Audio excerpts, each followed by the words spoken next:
Welcome to the Beyond Barriers podcast. If you're an ambitious woman who wants to advance in leadership, then this podcast is for you.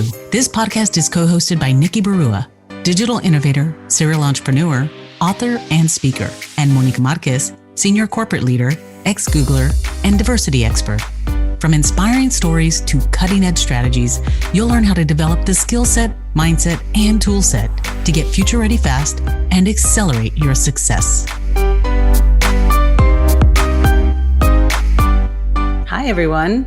Welcome to today's Beyond Barriers session. We are going to talk about microaggressions. So I was reading a really interesting trending article about microaggressions and people questioning how do you address them, or just being tired of being the person on the receiving end of these microaggressions. So I thought it would be important to talk about it today and really give it the validation that they need to be given, because microaggressions are a big deal. And you really need to learn how to talk about them and also think about how do you respond to them? And in some cases, how do you just even walk away?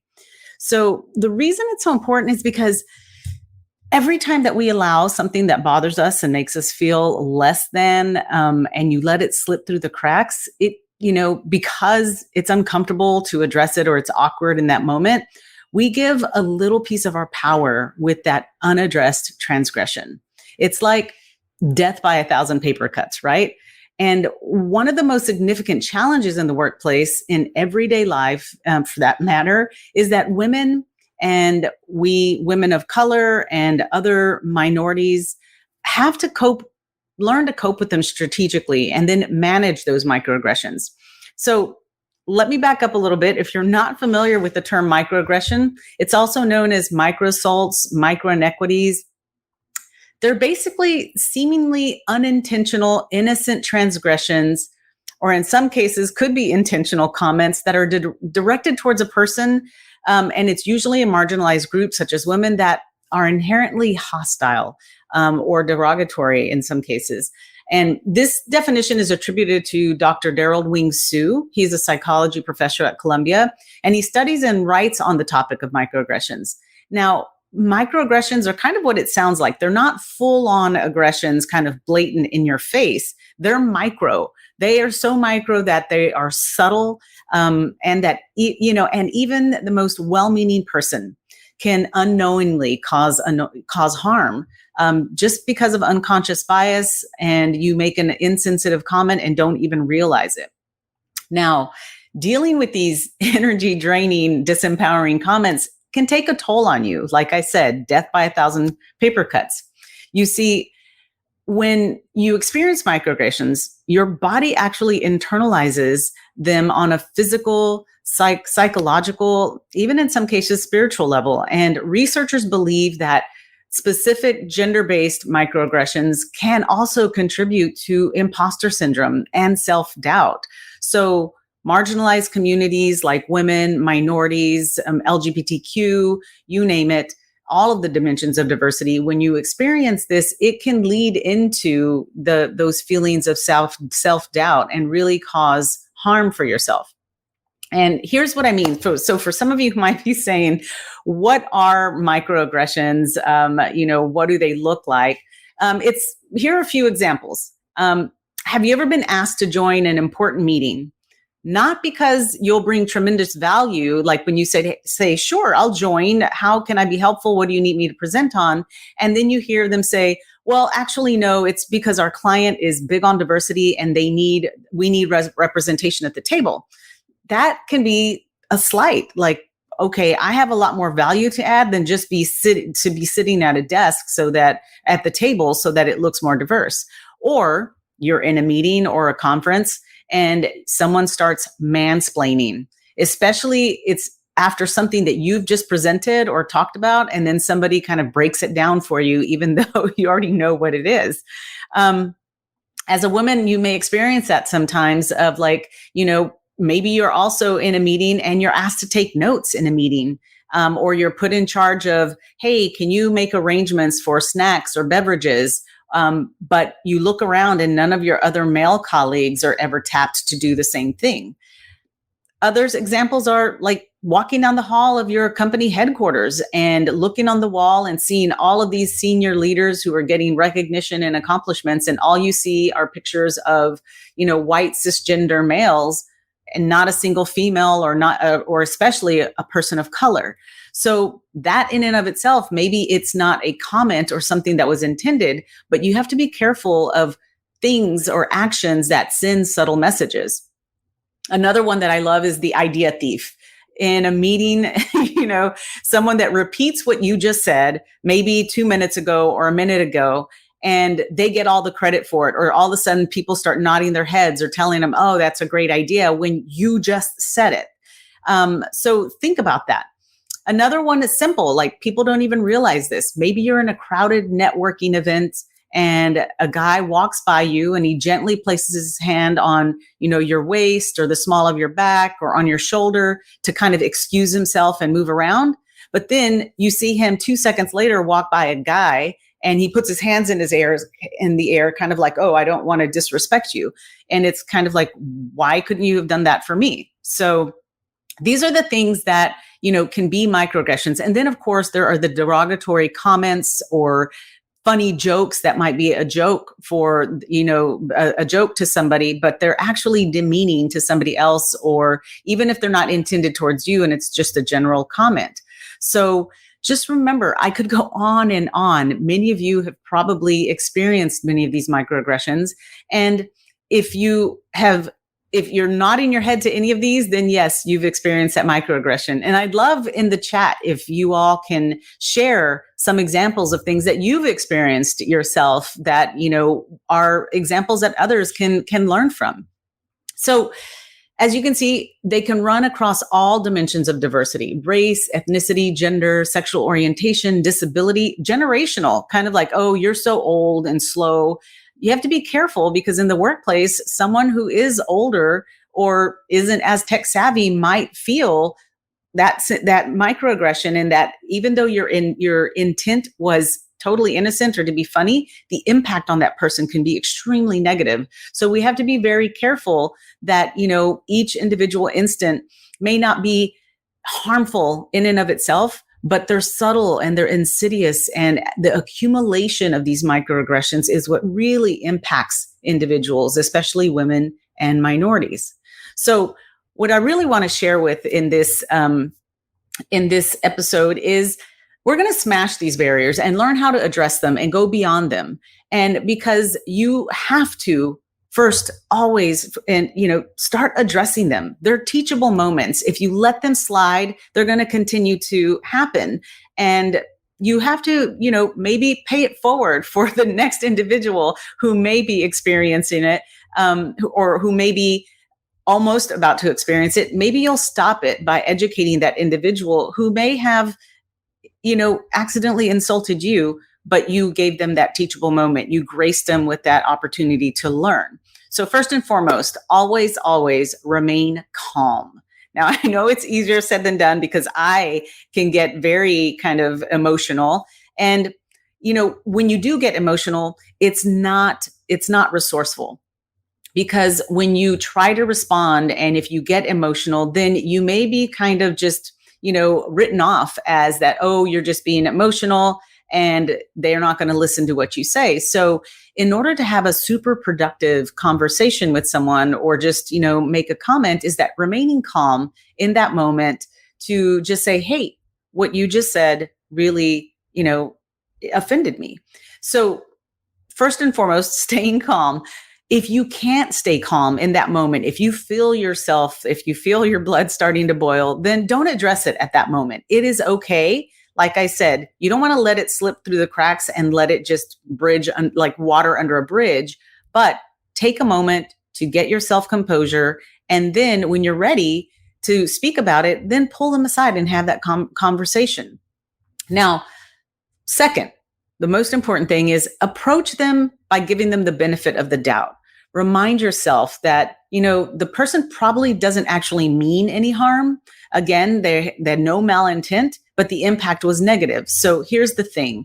We all have been accustomed to societal norms that might be, just masculine centric in this world, in any organization, in any company where it may be very white male, cisgender dominated.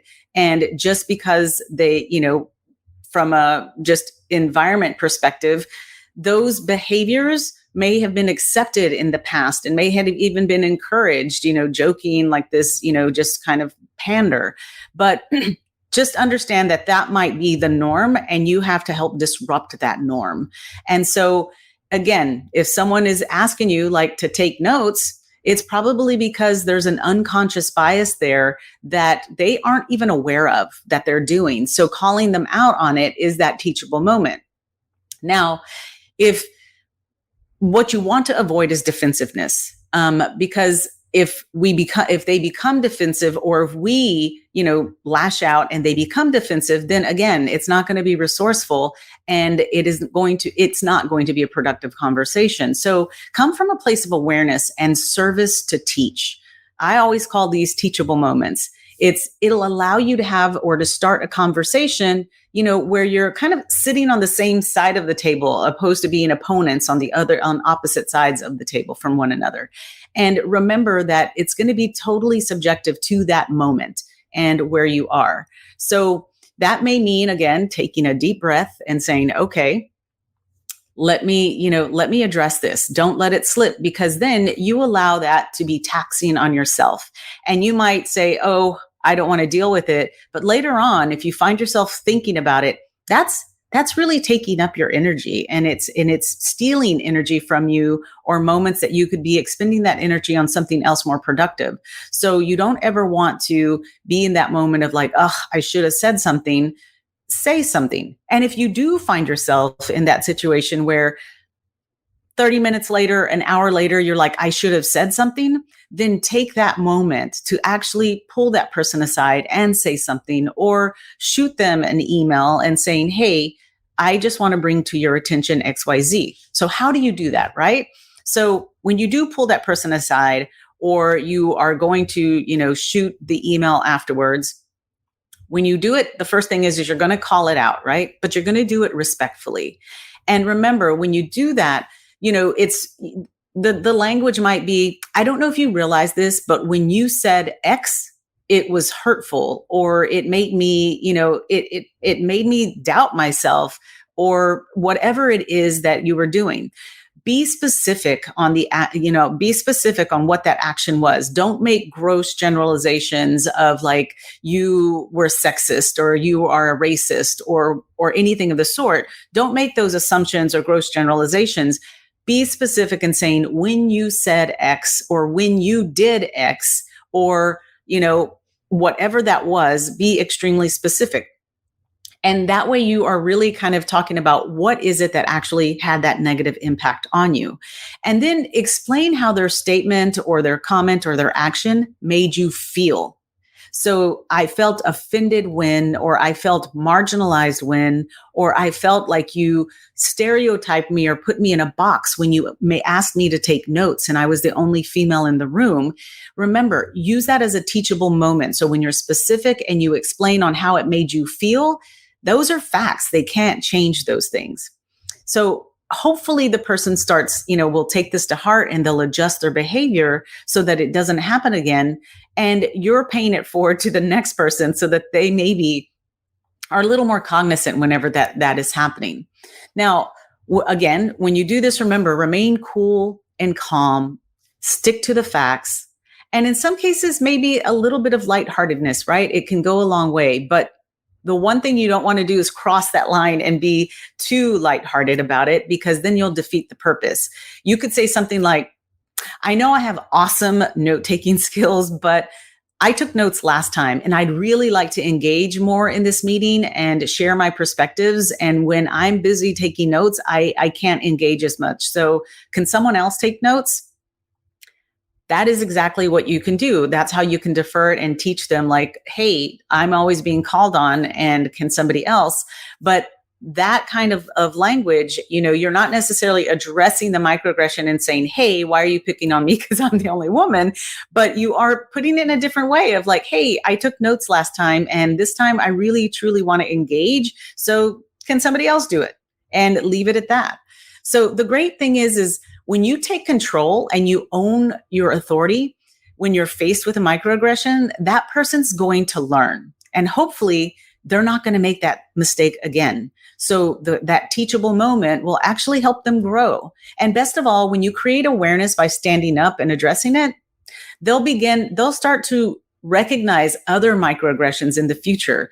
And maybe even in some cases, speak up on your defense or be an advocate of others. So really, these teachable moments can help people become the ally that we need to help break through these microaggressive behaviors. What if you could pinpoint the invisible ceilings limiting your success? Imagine having clarity on your strengths and barriers so you can take action and gain unstoppable momentum to advance as a future-ready leader. Well, that's exactly what the Beyond Barriers quiz will help you discover. You'll get your personalized score based on the 25 essential elements proven to accelerate success in the digital age, so you can understand what's holding you back and where to focus your efforts. The Beyond Barriers quiz is completely free and takes just a few minutes. Go to iambeyondbarriers.com/quiz and take the quiz today. So I want to pause though and think and talk about the other side of the spectrum. So you may be the person on the receiving end of microaggressions, but I guarantee you we are not immune from committing these microaggressions, microassaults, microinequities ourselves. We also are not immune to that. It's important to consider that because we commit them every day, sometimes when we're joking with family or with friends or close relatives. But what we do need to do is learn how to manage those situations respectfully like a leader. When you catch yourself, call yourself out. And so I want to go through a few things of what do you do when someone calls you out or you catch yourself in that situation? And really what it comes down to is learning how to apologize. What exactly you're supposed to do and how you apologize is the most important thing. And really just at the end of the day, committing to change, committing that like, okay, if I don't want someone, if I want to call someone out for making microaggressions, I need to call myself out or tell others to hold me accountable as well and commit to that change. Now, when you say or you do something that kind of upholds this, the oppression of marginalized group of people, you definitely want to get called out. So sometimes, for example, if you make a sexist joke or make a comment that can be considered homophobic or transphobic or even ableism, we do it all the time by accident. So let's talk about what happens when you do get called out. And typically what happens is we get defensive, we get embarrassed. So we may get defensive, we may lash out and, people will say things like, you're so sensitive, or I was just joking, or my best friend is Black, or my sister's a lesbian. Or of course, if it's a female, you're so emotional. You're allowing your emotions to take over. Or the one that gets said all the time is, I didn't mean it that way. Or my favorite, everybody has to be so PC. They get defensive and it's natural. So let them say that, but then stop and say, well, you may have been joking, but this is how it impacted me. So at the end of the day, don't be that inconsiderate jerk that says, oh, you're too emotional, or that's not what I meant. Instead, pause and just say, I'm sorry. Oh my gosh, what was it, about what I said that was offensive so that I don't ever do this again? Because the danger with defensiveness is that it can be considered, or more in a more clinical term, gaslighting. And gaslighting is, what this is, if you're not familiar with it, is that it makes someone question their version of reality and it can cause further damage. And it's a tactic that, people can use to gain more power or to defend themselves or justify their action. And gaslighting is often the reason why people don't confront others when they feel marginalized or when the joke is said or any of those things, because again, the person committing the microaggression will immediately get defensive and say, that's not what I meant. You're so emotional. And all of a sudden the blame shifts from them to the victim. So that is gaslighting. And that's what can happen. So don't do that. So we're talking about what happens when you personally get called out. What do you do? What do you say? And at the end of the day, all you really need to do is say, I'm sorry, and listen. Because this is where the other person is hopefully going to explain to you what they did wrong and how you can change it. So the other reaction is that you want to make sure that you, at the end of the day, don't say anything like, I didn't mean that. The other important thing is that sometimes there are some of us who may be leaders or managers or maybe leading a team. You don't want to be the person who you may be the mediator, right? You may overhear it, or you may be having a conversation because somebody came to you and said, so-and-so said something that was offensive. And you need to be careful in that moment that you also just stop and listen and understand what the impact was and then help solve for it. But what you do not want to do is by accident or inadvertently gaslight by saying, oh, I'm sure they didn't mean it that way. Or maybe you're taking them out of context, because then again, you are making that person feel like they are the ones to blame and not the individual or the comment that was said. In these instances, think about, what will make a difference, and really have that conversation and saying, okay, I understand how that made you feel. Now let's have this conversation with this person, because we do need the allies. You could be the ally for that person. If someone comes to you because they're not comfortable confronting that person, you can go to that person and say, hey, when you made this comment earlier, so-and-so in the room, or there were individuals in the room who you offended. But make sure that you don't belittle or diminish how this person is feeling. Because at the end of the day, it's all about, it's never about the intent. It's always about the impact. What impact did that comment have on that individual? And if it was negative, we need to actually solve for it. We can't just let it slip or any of those things. So it's in the same way, like when you've accidentally stepped on someone's toe or you accidentally bumped into them, you don't get defensive and you don't say, get out of my way or something. You say, oh my God, I'm so sorry. I can't believe I hurt you. What can I do to help you, or anything of the sort? Microaggressions are the same thing. When somebody calls you out, it's almost like them saying, ouch. And you saying, oh my God, I'm sorry. Look at it that same way, as like immediately apologizing for the impact and then trying to understand at the end of the day what it was that you said. And so the other thing is, we want to make sure that we don't offend somebody even further with the non-apology. So I'm sorry that you were offended is not the best way to apologize. Or I'm sorry if you were offended. It's not a question of if they were offended. They were offended. That's why they're talking to you. So make sure your language is simple and just saying, I'm sorry. That's all the script has to be. And then help me understand what I did. So the real genuine apology is made up of two parts. You take responsibility for what you've done, and you make a commitment to change your behavior. It's really that simple. And so just remember, again, if you are on the receiving end of the microaggression, come at it from a teachable moment in service of creating awareness and helping others learn and grow. But if you are the one who commits that microaggression, take responsibility, call yourself out, make a commitment to change, and just say, I'm sorry.